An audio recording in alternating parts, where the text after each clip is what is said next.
Movie की start होते ही हम 1971 के इंडिया के बारे में देखते हैं, जहां हमें ये बताया जाता है कि उस वक्त इंडिया और पाकिस्तान के रिश्ते थोड़े बहुत अच्छे हो गए थे, लेकिन उस वक्त देश के अंदर ही कई एंटी नेशनल ऑर्गेनाइजेशन बनती जा रही थी। अब देश को बाहर से नहीं बल्कि देश के अंदर ही पनप रहे टेररिज्म से खतरा होने लगा था। उन सभी ऑर्गेनाइजेशन के लोग अपनी बात को मनवाने के लिए प्लेन को हाईजैक कर रहे थे और पैसेंजर को छोड़ने के लिए वो किसी आतंकवादी या पैसे की डिमांड करते थे। देश की फोर्स या इंटेलिजेंस एजेंसी ये सब होने से रोक नहीं पा रही थी, लेकिन एक दिन कुछ ऐसा हुआ जिससे सब कुछ बदल गया। अब सीन 1984 में शिफ्ट होता है, जहां हम एयर इंडिया के प्लेन को देखते हैं जो दिल्ली से श्रीनगर जा रहा होता है। प्लेन में मौजूद सभी लोगों के लिए एक नॉर्मली दिन था, लेकिन कुछ ही देर में इनका ये दिन बहुत बुरा होने वाला था। प्लेन में मौजूद कुछ पैसेंजर एकदम से बंदूक लेकर खड़े हो जाते हैं। प्लेन हाईजैक हो गया ये कहकर वो जोर से चिल्लाने लगते हैं। कोई अगर चालाकी करने की कोशिश करता है तो वो अपनी बंदूक के दम पर उसे शांत करा देते हैं। एक हाईजैकर कॉकपिट के अंदर जाता है। वो पायलट पर गन तान कर प्लेन अपने इशारे पर उड़ाने को कहता है। पायलट उसकी बात को मान लेता है, लेकिन चुपके से वो एक इमरजेंसी बटन को भी दबा देता है ताकि 80 तक प्लेन हाईजैक होने की बात पहुंच जाए। अब प्लेन हाईजैक होने की खबर उस वक्त की Indian prime minister Indira Gandhi तक पहुंचती है। वो फौरन से सभी लोगों को मीटिंग के लिए बुलाती हैं। मीटिंग में सभी लोग प्लेन फ्लाइट ACC-6 के हाईजैक होने का इल्जाम एक दूसरे पर लगा रहे थे, लेकिन यहाँ पर सबकी कुछ न कुछ गलती होती है। इंटेलिजेंस एजेंसी रॉ के एजेंट संतूक बताते हैं कि हमने कई बार लिस्ट भेजी थी, लेकिन किसी ने भी उन पर ध्यान नहीं दिया, जिसके चलते आए दिन प्लेन हाईजैक होते रहते हैं। हमें नहीं पता कि इस हाईजैक को किस ऑर्गेनाइजेशन ने अंजाम दिया, लेकिन एक आदमी है जो इस हाईजैकिंग के बारे में जानता है। वो कई सालों से इस पर रिसर्च भी कर रहा है। PM इंदिरा गांधी उसका नाम पूछती है। वो उसका नाम तो नहीं बताता, लेकिन उसका कोड नेम बताता है जो होता है बेल बॉटम। अब सीन फ्लैशबैक में शिफ्ट होता है, जहां हमें बेल बॉटम यानी कि अंशुल मल्होत्रा की लाइफ को दिखाया जाता है, कैसे उसने रॉ को ज्वाइन किया। अंशुल का माइंड काफी तेज था। वो कॉलेज में पढ़ाता भी था, साथ ही में वो UPSC की तैयारी भी कर रहा था। अंशुल की फैमिली में उसकी वाइफ राधिका और उसकी माँ थी। उसका बड़ा भाई भी था जो इंग्लैंड में अपनी फैमिली के साथ रहता था। अंशुल की माँ जल्द ही अपने बड़े बेटे के पास इंग्लैंड जाने वाली थी। वो इसके लिए एक्साइटेड भी थी। वो अंशुल के सामने हर वक्त उसके बड़े भाई यानी कि अपने बड़े बेटे का जिक्र करती थी और ऐसे जताती थी जैसे उनका बड़ा बेटा ही उनके लिए सब कुछ है, वही उनका खास ख्याल रखता है। अंशुल अपनी माँ की बातें सुनकर थोड़ा सा दुखी तो होता है, लेकिन वो अपनी माँ और बड़े भाई से नाराज नहीं था। अब अगले दिन अंशुल की माँ की इंग्लैंड जाने की फ्लाइट थी, इसीलिए वो उन्हें छोड़ने एयरपोर्ट आए थे। वो अंशुल से काफी दूर जा रही थी, इसलिए वो काफी इमोशनल हो जाता है, लेकिन ना चाहते हुए वो उन्हें जाने देता है। वहीं पर हम एक आदमी को देखते हैं जो वो भी कहीं फ्लाइट से जा रहा था। जब वो अपना बैग चेकिंग के लिए डालता है तो उसमें गन नजर आ रही थी, लेकिन वहाँ बैठा ऑफिसर उस चीज पर ज्यादा ध्यान नहीं देता। ऐसा लग रहा था जैसे वो भी इस आदमी से मिला हुआ है। कुछ ही देर के बाद अंशुल को ये खबर मिलती है कि जिस फ्लाइट से उसकी माँ जा रही थी वो फ्लाइट हाईजैक हो गई है। ये खबर सुनने के बाद वो एयरपोर्ट पहुँचता है, जहाँ उसे कोई भी न्यूज नहीं मिलती। वो हर सरकारी ऑफिस का चक्कर काटने लगता, लेकिन कहीं भी उसे उस फ्लाइट की इंफॉर्मेशन नहीं मिलती। तभी ये खबर मिलती है कि हाईजैकर ने फ्लाइट को लाहौर में लैंड करवाया है। पाकिस्तान की गवर्नमेंट उनसे बातचीत करने की कोशिश कर रही है। मिनिस्टर बताते हैं कि पाकिस्तान के प्रेसिडेंट उन हाईजैकर को मनाने में कामयाब हो गए हैं। कुछ डिमांड मानने के बाद उन्होंने पैसेंजर को छोड़ने का फैसला ले लिया है, तो कल सुबह सभी पैसेंजर लाहौर से दिल्ली लाए जाएंगे। अब अगली सुबह अंशुल स्टेशन पर पहुंच जाता है। अपनी माँ को हर जगह ढूंढने लगता है, वो कहीं पर भी नहीं मिलती। वो जब एक बोगी में जाता है तो उसे उसकी माँ मिल जाती है, लेकिन वो जिंदा नहीं मरी हुई मिलती है। अंशुल की माँ को अस्थमा था, इसलिए उनके साथ हमेशा इनहेलर रहता था। शायद से हाईजैक होने पर उन्हें इनहेलर नहीं मिला, जिसकी वजह से उनकी मौत हो गई। उनका अंतिम संस्कार करने के लिए पूरा खानदान जमा होता है, जहाँ अंशुल अपने बड़े भाई से कहता है कि माँ सबसे ज्यादा तुमसे ही प्यार करती थी, इसलिए उन्हें अग्नि तुम ही दोगे। तब उसका बड़ा भाई कहता है कि जब वो मेरे पास रहती थी तो सिर्फ तुम्हारा ही जिक्र करती थी, यानी कि वो अपने दोनों ही बेटे को बहुत प्यार करती थी, लेकिन उन्हें जताती नहीं थी। अपनी माँ के इस प्यार को देखकर उन दोनों को ही और भी ज्यादा रोना आ जाता है। अब सीन फिर से प्रेजेंट में चलने लगता है, जहाँ bell bottom PM Indira Gandhi के सामने मौजूद होता है। वो बताता है कि मेरे लीड्स के हिसाब से इस हाईजैकिंग का मास्टरमाइंड ISI है। तभी वहाँ मौजूद एक आदमी कहता है कि ये हाईजैकिंग पंजाब के एक आजादी दल ने की है, मेरे पास उसका सबूत है। वो आदमी टीवी में एक वीडियो टेप लगाता है, उसमें आजादी दल के एक लीडर का इंटरव्यू होता है। वो उस इंटरव्यू में कह रहा होता है जैसे मुस्लिम के लिए एक अलग कंट्री बनी है, वैसे ही हम पंजाबियों के लिए भी अलग से कंट्री बना दिया जाए। आदमी कहता है कि इस लीडर को हमने अरेस्ट कर लिया था, अभी वो तिहाड़ जेल में है, शायद इसी को छुड़ाने के लिए प्लेन को हाईजैक किया गया हो। बात को बीच में रोकते हुए बेल बॉटम कहता है आजादी दल जैसे संगठन ISI के कठपुतली होते हैं, इस हाईजैकिंग के पीछे ISI का ही हाथ है। बेल बॉटम कहता है कि इस आजादी दल के लीडर की जो लैंग्वेज है उससे पता चलता है कि वो हम इंडियंस की नहीं बल्कि पाकिस्तानी पंजाबी की है। ये सब हमारा ध्यान भटकाने के लिए है ताकि हम ISI पर शक न कर सके। अभी तक जितने भी प्लेन हाईजैक हुए हैं उन सभी का एक ही पैटर्न है, वो सभी प्लेन को लाहौर में ले जाकर लैंड करते हैं। मेरे हिसाब से इस बार भी फिर से वो लोग प्लेन को लाहौर में ही लैंड करेंगे। तभी वहाँ एक आदमी आता है जो बताता है कि प्लेन को अमृतसर में लैंड कर दिया गया है। अब यहाँ बेल बॉटम ने जितना भी अपना दिमाग और बातें की थी वो सभी यहाँ पर गलत साबित हो चुका था, इसलिए उसे नजरें झुकाते हुए वहाँ से जाना पड़ता है। अब सीन फिर से फ्लैशबैक की ओर चलने लगता है, जहाँ बताया जाता है कि अंशुल अपनी माँ के गुजर जाने के बाद काफी दुखी रहता था। वो अपनी बाइक से कहीं पर जा रहा था, तभी कुछ लोग उस पर अटैक करके उसे पकड़कर ले जाते हैं। अंशुल के मुंह पर से जब कपड़ा हटाया जाता है तब उसके सामने संतूक बैठा होता है। वो अंशुल को बताता है कि हम रो एजेंट हैं, हमारे एक टैलेंट स्पॉटर ने तुम्हारे बारे में हमें इंफॉर्मेशन दी है, हमें लगता है कि हम एक दूसरे के काम आ सकते हैं। संतूक उसे बताता है कि तुम्हारी माँ की कोई नेचुरल डेथ नहीं हुई थी बल्कि उन्हें मारा गया है। जब प्लेन हाईजैक हुआ तो उसका AC बंद हो गया था, जिसकी वजह से उनका दम घुटने लगा था। उन्होंने हाईजैकर से अपने पर्स से इनहेलर मांगने की मांग की थी, लेकिन उन्होंने इनहेलर नहीं दिया बल्कि एक जगह पर ले जाकर बैठा दिया और उनके ऊपर भारी कंबल डाल दिए, जिसकी वजह से उनकी दम घुटने से मौत हो गई। जिस हाईजैकर ने इतना घटिया काम तुम्हारी माँ के साथ किया उसका नाम है दलजीत सिंह टोडी।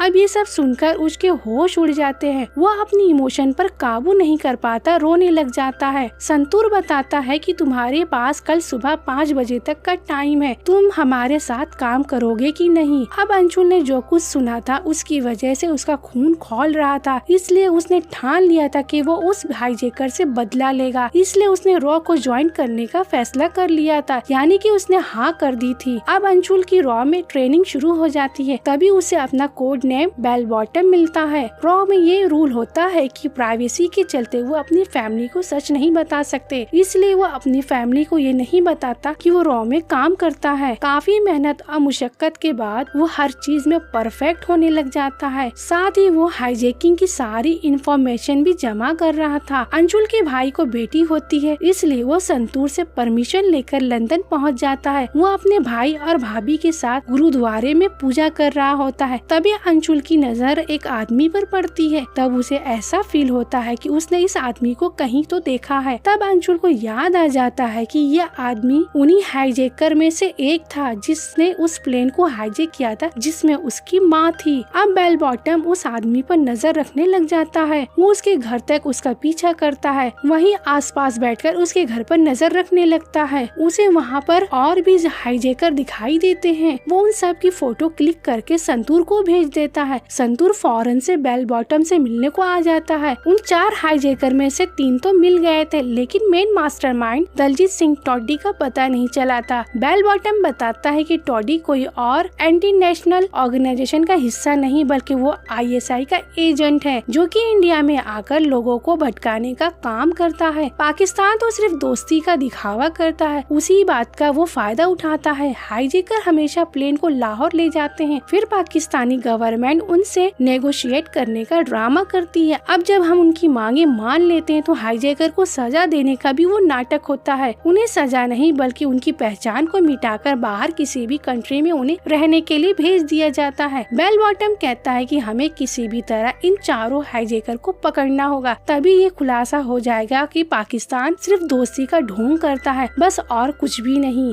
अब बेल बॉटम टीम के साथ प्लान बनाता है। वो हाईजैकर को पकड़ने के लिए बिल्डिंग में घुसने लगता है। इसी बीच उसे एक लड़की जाते हुए दिखती है, लेकिन वो उस पर जरा भी ध्यान नहीं देता और आगे बढ़ जाता है। वो सभी लोग हाईजैकर के रूम में घुसकर उन पर अटैक कर देते हैं। काफी हाथापाई होने के बाद वो 3 हाईजैकर को पकड़ ही लेते हैं, लेकिन वहाँ दलजीत सिंह टोड्डी नहीं मिलता। तभी बेल बॉटम का माथा ठनकता है। उसे याद आ जाता है कि जो लड़की उसके पास से गुजरी थी वो कोई और नहीं बल्कि दलजीत सिंह टोड्डी ही था, जिसने लड़की का गेटअप बदलकर वहाँ से निकल गया था। बेल बॉटम जब खिड़की से झांक कर देखता है तो टोड्डी उसे देखकर मुस्कुराने लगता है, लेकिन बेल बॉटम अब कुछ भी नहीं कर सकता था क्योंकि वो उसकी पहुँच से बहुत दूर निकल गया था। अब सीन फिर से प्रेजेंट में शिफ्ट हो जाता है, जहाँ सभी लोग पीएम ऑफिस में फ्लाइट हाईजैकर की चर्चा कर रहे थे। तभी एक आदमी आकर बताता है कि फ्लाइट अमृतसर से टेक ऑफ करके लाहौर जाकर लैंड हुई है। बेल बॉटम ने जो बात कही थी वो अब सच साबित हो गई थी, इसीलिए उसे दोबारा से बुलाया जाता है। अब क्योंकि फ्लाइट लाहौर में लैंड हुई थी तो पाकिस्तान के प्रेसिडेंट की कॉल पीएम इंदिरा गांधी के पास आने वाली थी और हर बार की तरह पाकिस्तान फिर से ही नेगोशिएशन की बात करने ही वाला था। बेल बॉटम कहता है कि हमें इस बार पैटर्न को तोड़ना होगा। पाकिस्तान को नेगोशिएट करने की परमिशन नहीं देनी चाहिए, नहीं तो हमें फिर से उनकी डिमांड को मानना पड़ेगा। बेल बॉटम ने जो कहा था उसकी वजह से वहाँ बैठे लोगों में बहस होने लगी थी। जो बेल बॉटम ने कहा था उससे कई चीजें बिगड़ सकती थी। पीएम इंदिरा गांधी को बेल बॉटम की बात सही लगी थी, इसीलिए वो पाकिस्तान को नेगोशिएट करने की परमिशन नहीं देती। अब बेल बॉटम सबको अपना प्लान बताने लगता है। जिस प्लेन को हाईजैक किया गया है उसमें इतना फ्यूल नहीं होगा कि वो कहीं उसे दूर ले जा सके, इसलिए वो शायद से प्लेन को दुबई ले जा सकते हैं, क्योंकि दुबई की गवर्नमेंट भी नेगोशिएट करने में आगे रहती है। अब क्योंकि पाकिस्तान की गवर्नमेंट तो हाईजैकर से मिली हुई थी, इसलिए वो भी प्लान बनाते हैं कि हमें फ्लाइट को कहीं और लैंड कराना होगा ताकि फिर से नेगोशिएट की बात चल सके, क्योंकि प्लान तो सारा पाकिस्तान का ही था ना। अब हाईजैकर से मिलने के लिए पाकिस्तान का एक ऑफिसर जाता है। वो उसे बताता है कि इंडिया ने नेगोशिएट करने से मना कर दिया। अब ये सुनकर हाईजैकर घबरा जाता है, क्योंकि उसने जो सोचा था चीजें उस हिसाब से नहीं हो रही थी। इसलिए अब वहाँ दूसरे आदमी को आगे का काम संभालने के लिए बुलाया जाता है। वो आदमी कोई और नहीं बल्कि दलजीत ही होता है। बेल बॉटम तो जानता ही था कि प्लेन को अब दुबई में लैंड करवाया जाएगा, इसलिए वो संतूर के साथ मिलकर प्लान बनाने लगता है। बेल बॉटम कहता है कि हम कुछ ऐसा करेंगे जो अभी तक नहीं हुआ। इस मिशन का नाम रखा होगा मिराज। इस मिशन में हम अपनी कंट्री के लोगों को दूसरे की कंट्री में जाकर बचाएंगे और उन हाईजैकर को भी पकड़कर लाएंगे। एजेंट संतूर इंडिया में ही रहकर सारी चीजों को संभालने वाले थे। वहीं बेल बॉटम अपनी टीम के साथ दुबई के लिए रवाना हो जाता है। अब दुबई एयरपोर्ट में एकदम से हलचल मच जाती है, क्योंकि एक हाईजैक हुआ प्लेन उसे लैंड करवाने के लिए परमिशन मांग रहा था। अब उन्हें प्लेन को लैंड करने की परमिशन देनी ही पड़ती है, क्योंकि उन हाईजैकर का कोई भी भरोसा नहीं था कि वो क्या कर जाए। अब बेल बॉटम अपनी टीम के साथ दुबई पहुंच जाता है, जहां उसे आदिला रहमान नाम की एजेंट मिलती है जो वहां उनकी मदद करने वाली थी। वहीं पाकिस्तान का एक मिनिस्टर भी दुबई पहुंच चुका था ताकि वो वहीं से हाईजैकर को सारे कमांड दे सके। मिनिस्टर से कमांड लेने के बाद दलजीत ATC से कांटेक्ट करता है। वो कहता है कि हमारी दुबई से कोई दुश्मनी नहीं, बल्कि मैं ये चाहता हूँ कि हमारी डिमांड इंडिया तक पहुँचा दी जाए, नहीं तो प्लेन में सिर्फ लाशें ही लाशें बिछ जाएंगी। अब बेल बॉटम भी ये सारी बातें सुन रहा था। तब उसे फील होता है कि उसने ये आवाज पहले भी कहीं सुनी है। थोड़ी बहुत तहकीकात करने के बाद उसे पता चल जाता है कि उन हाईजैकर में एक दलजीत भी है। तभी वहाँ दुबई की कमांडिंग ऑफिसर मुख्तार वहाँ सभी लोगों से मिलने के लिए आते हैं। मिनिस्टर राव कहते हैं कि हम यहाँ पर एक कोविड मिशन करना चाहते हैं, इसके लिए हमें परमिशन चाहिए। तब मुख्तार कहते हैं कि ये सब चीजें मेरे हाथ में नहीं है, इस चीज की परमिशन हाई कमान ही दे सकती है। अब बेल बॉटम प्लेन में अपने 2 आदमी भेजने की बात करता है ताकि वो देख सके प्लेन में सभी लोग महफूज है कि नहीं। तो इस चीज को करने के लिए मिनिस्टर मुख्तार मान जाते हैं। बातचीत के बाद दलजीत भी प्लेन में चेकिंग करने की परमिशन दे देता है। प्लेन के अंदर एजेंट सांड और डॉलर जाने वाले वाले थे। तभी हाईजैकर किसी एक को ही अंदर आने की परमिशन देते हैं तो एजेंट डॉलर अंदर चला जाता है। कोड वर्ड का यूज करते हुए डॉलर बताता है कि उस वक्त प्लेन में कितने हाईजैकर मौजूद हैं। प्लेन का लगेज डोर खुला हुआ था। एजेंट सांट वहीं से प्लेन में एंट्री करने वाला था। तभी पाकिस्तानी मिनिस्टर को पता चल जाता है कि कोई ऐसा करने वाला है तो वो फौरन से टॉडी को फोन करके बता देता है। वो लगेज डोर को बंद कर देता है, जिससे बेल बॉटम का प्लान थोड़ा सा फेल हो चुका था। अब वहाँ दुबई की गवर्नमेंट ऑफिसर के कुछ लोग टीम से मिलने के लिए आते हैं, क्योंकि उन्हें ये खबर मिली थी कि इंडिया से आए लोग कोविड ऑपरेशन करना चाहते हैं। ऑफिसर कहता है कि हम भी अगर चाहे तो कोविड ऑपरेशन कर सकते हैं, लेकिन हमारे लिए इंसान की जान ज्यादा मायने रखती है, इसलिए इस ऑपरेशन की परमिशन हम नहीं दे सकते। अगर आपको कुछ करना है तो हाईजैकर से नेगोशिएट करके ही प्रॉब्लम को सॉल्व करें। बेल बॉटम का एक और प्लान था कि इंडियन आर्मी वहां आकर चुपके से एक मिशन करेगी, लेकिन पाकिस्तानी मिनिस्टर को इस बात की भी खबर हो जाती है। वो दुबई के ऑफिसर को बता देता है। अब जिस शिप्स में इंडियन आर्मी आ रही थी उसे दुबई के अंदर एंट्री नहीं दी जाती, जिससे दूसरा प्लान भी फेल हो जाता है। अब जो मिनिस्टर बेल बॉटम के साथ आए थे वो लोग अब नेगोशिएशन की बात करने लगे थे। वो कहते हैं कि हमारे पास अब यही एक तरीका बचा है, अगर कुछ और हमने किया तो पैसेंजर की जान भी जा सकती है। अब मिनिस्टर राव और मिनिस्टर खान दोनों ही नेगोशिएशन के लिए प्लेन में एंट्री ले लेते हैं, जहां पर उनकी मुलाकात टॉडी से होती है। टॉडी अपनी डिमांड रखता है कि इंडियन जेल में हमारे जो 5 साथी कैद है उन्हें यहाँ लाया जाए और हमारी जो भी क्रिमिनल रिकॉर्ड है वो सब खत्म कर दिया जाए। हमें लंदन जाने के लिए एक प्लेन भी दिया जाए और हमें 1 मिलियन पाउंड देने की भी डिमांड रखता है। मिनिस्टर जब उनकी बातें सुनकर जाने लगते हैं तो टॉडी मिनिस्टर खान को रोक लेता है, ताकि इंडिया पर उनकी बात मानने का और भी ज्यादा प्रेशर बढ़ जाए। अब बेल बॉटम ने जो भी प्लान बनाए थे वो सभी फेल हो चुके थे। अब नेगोशिएशन ही आखिरी रास्ता बचा था, इसलिए वो उदास हो जाता है। अब वो भी नेगोशिएशन करने की बात पर एग्री हो जाता है। वो आदिला रहमान से अंदर कंस्ट्रक्शन बिल्डिंग में जाने की मांग करता है, जो कि हाईजैक हुई प्लेन के पास ही थी, ताकि वो पैसेंजर की सेफ्टी को देख सके। अब आदिला सभी लोगों को लोकेशन पर लेकर जा रही थी। तभी बेल बॉटम एक बहुत बड़ा खुलासा करता है। यहाँ हमें पता चलता है कि आदिला उनकी मदद नहीं कर रही थी, बल्कि वो पाकिस्तानी मिनिस्टर के साथ मिली हुई थी और वो हर बात की इंफॉर्मेशन उन्हें दे रही थी। इसीलिए बेल बॉटम के सारे प्लान फेल होते जा रहे थे। आदिला वहाँ से भागने की कोशिश करती, लेकिन बेल बॉटम उसे वहीं बांधकर अपने मिशन को पूरा करने के लिए निकल जाता है। जो डिमांड टॉडी ने रखी थी उन सभी को पूरा कर दिया जाता। उसके सभी साथी वहाँ आ जाते हैं। वहाँ पर उनका लंदन जाने वाला प्लेन भी आ जाता है, तो टॉडी अपने साथियों के साथ हाईजैक प्लेन को छोड़कर लंदन जाने के लिए निकल जाता है। उसी वक्त वहाँ पर धूल भरी आंधी आ जाती है, जिसमें कुछ भी दिखाई नहीं देता। इस बात की इंफॉर्मेशन किसी को भी नहीं थी, क्योंकि बेल बॉटम ने दुबई एयरपोर्ट की वेदर रिपोर्ट बदल दी थी, लेकिन वो पूरी तैयारी के साथ आया हुआ था। अब बेल बॉटम की टीम टॉडी और उसके साथी को पकड़ने के लिए उनका पीछा करने लग जाती है। टॉडी के साथियों को उस धूल भरी आंधी में कुछ भी दिखाई नहीं दे रहा होता है। इस चक्कर में वो अपना रास्ता भूल जाते हैं। इस बात का फायदा उठाकर बेल बॉटम उन्हें पकड़ लेता है और वो उस धूल भरी आंधी में उन्हें धोने लगता है। अब रॉ की टीम टॉडी की गाड़ी पर भी अटैक कर देती। वो बाकी के हाईजैकर को भी अपने कब्जे में ले लेते हैं। वहीं आदिला को होश आ जाता है। वो दुबई की कमांडिंग ऑफिसर को बेल बॉटम के सारे प्लान बता देती है। टॉडी बेल बॉटम के हाथ लग जाता है। बेल बॉटम अब उसे खूब पीटने लगता है,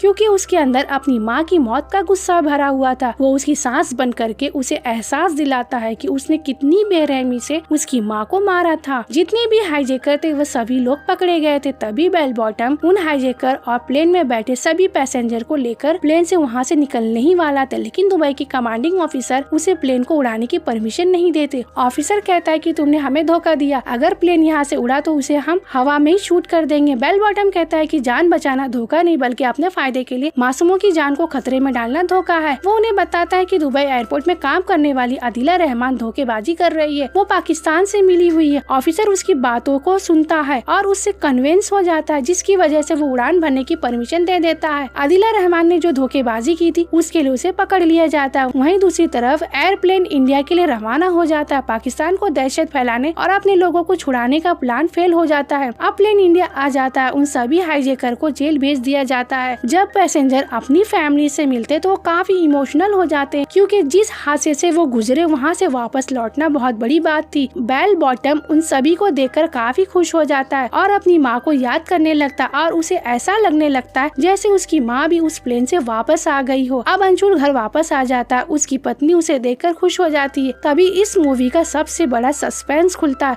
वो ये कि अंशुल की बीवी एक रॉ एजेंट है और उसने अंशुल का नाम रॉ में दिया था क्योंकि वही रॉ में असिस्टेंट इंस्पेक्टर का काम करती थी। इसी के साथ ये मूवी यहीं पर खत्म हो जाती है। अगर आपको हमारा ये वीडियो पसंद आए तो इसे लाइक, चैनल को सब्सक्राइब और हाँ बेल आइकन के बटन को दबाना ना भूले।